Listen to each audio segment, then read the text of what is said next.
Salam damai sejahtera di dalam Tuhan kita Yesus Kristus. Shalom, selamat pagi dan semangat pagi.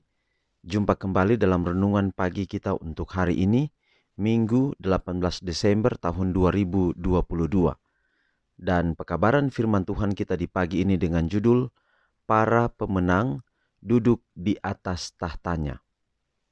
Sebelum kita lanjutkan, mari berdoa. Bapa di surga, terima kasih atas semua kebaikan-Mu dalam kehidupan kami, yang telah berlaku atas hidup kami sepanjang malam kami beristirahat. Kami boleh bangun di pagi ini dengan penuh sukacita.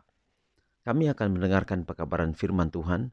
Biarlah firman-Mu boleh menjadi berkat di dalam kehidupan kami. Terpujilah nama Tuhan. Dalam nama Yesus kami telah berdoa.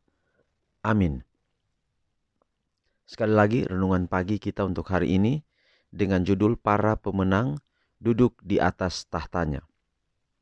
Wahyu 3 ayat 21 ayat firman Tuhan, barang siapa menang, ia akan kududukan bersama-sama dengan aku di atas tahtaku, sebagaimana aku pun telah menang dan duduk bersama-sama dengan Bapakku di atas tahtanya. Sekali lagi, Wahyu 3 ayat 21, barang siapa menang, ia akan kududukan bersama-sama dengan aku di atas tahtaku, sebagaimana aku pun telah menang dan duduk bersama-sama dengan Bapakku di atas tahtanya.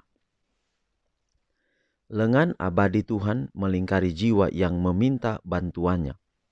Betapapun lemahnya jiwa itu, hal-hal yang berharga dari perbukitan akan binasa, tetapi jiwa-jiwa yang hidup untuk Tuhan, yang tidak tergerak oleh kecaman, tidak juga oleh karena tepuk tangan, akan tinggal selamanya bersamanya.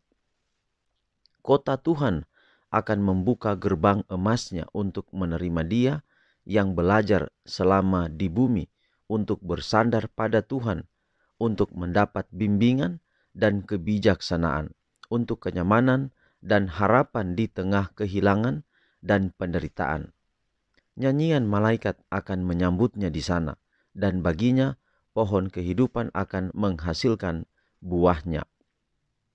Peringatan tentang hidup Anda akan tertulis dalam buku catatan, dan jika engkau akhirnya menjadi seorang pemenang, akan ada jiwa-jiwa yang diselamatkan melalui upaya Anda dengan penyangkalan diri, perkataan yang baik, dan kehidupan Kristen yang konsisten. Dan ketika pahala akhirnya dibagikan kepada semua orang karena pekerjaan mereka telah dilakukan, jiwa-jiwa yang ditebus akan menyebut engkau diberkati, dan Tuhan itu akan berkata, baik sekali perbuatanmu, hai hamba yang baik dan setia. Masuklah ke dalam sukacita Tuhanmu. Mereka akan menjadi imam-imam Allah dan Kristus, dan akan memerintah bersama-sama dengan Dia 1000 tahun lamanya.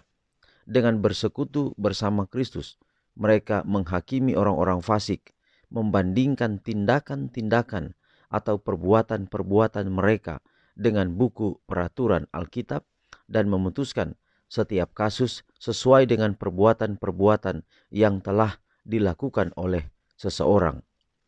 Sesudah orang-orang suci diubahkan kepada keadaan yang tidak akan binasa dan diangkat bersama-sama dengan Yesus, setelah mereka menerima kecapi mereka, jubah mereka dan mahkota mereka, serta masuk ke kota itu, barulah Yesus dan orang-orang suci itu duduk dalam penghakiman.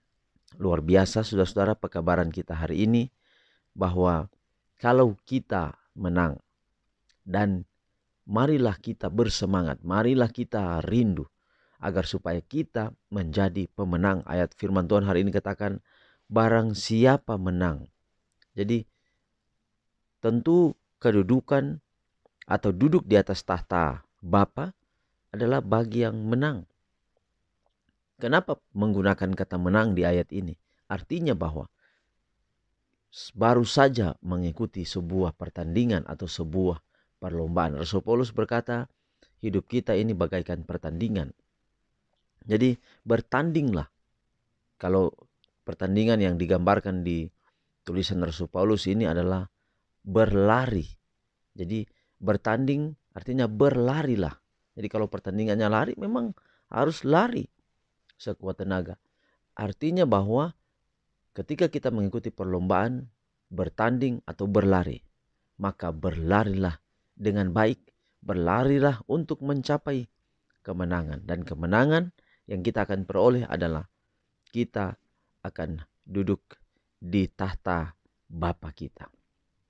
Kalau Yesus katakan dia akan duduk di tahta Bapanya, maka kita akan duduk bersama Yesus. Jadi Yesus seperti Bapa untuk kita. Kita akan duduk di atas tahtanya. Kemenangan dari setiap tantangan hidup yang kita hadapi di atas dunia ini. Kemarin kita pelajari, ketika kita menang, kita akan dapatkan mahkota, kita akan dapatkan kecapi. Dan itu telah disediakan untuk kita. Itulah sebabnya Wahyu 3:11 berkata, Aku datang segera, peganglah apa yang ada padamu supaya tidak seorang pun mengambil mahkotamu. Jadi kita semua telah disediakan mahkota, telah disediakan kecapi emas. Kita telah disediakan rumah kita di sorga. Kalau kita tidak ada di sana, tentunya semua itu menjadi sia-sia. Sebagai pertanyaan komitmen kita, maukah saya dan saudara terus bersedia bagi kedatangan Yesus yang kedua kali? Jawablah kiranya di hati saudara, dan biarlah pekabaran pada pagi ini akan menjadi berkat dalam kehidupan kita semua. Mari kita akhiri dalam doa, kita berdoa. Bapa di surga, terima kasih atas kebenaran firman-Mu yang kami pelajari pagi ini. Kiranya dapat menguatkan kami, dan biarlah kami tetap bersemangat, yakin bahwa kami akan ada di dalam kerajaan-Mu pada waktu Engkau datang pada kali yang kedua. Terima kasih Bapa untuk pekabaran firman Tuhan pagi ini. Peliharalah kami sepanjang hari ini di setiap tugas dan tanggung jawab kami. Biarlah kami tidak berjalan sendiri, tetapi selalu dengan Tuhan. Inilah doa kami Bapa, terpujilah nama Tuhan. Di dalam nama Yesus kami telah berdoa. Amin. Saudaraku yang kekasih, demikian pekabaran pagi ini. Sampai jumpa besok, Tuhan memberkati kita semua. Shalom.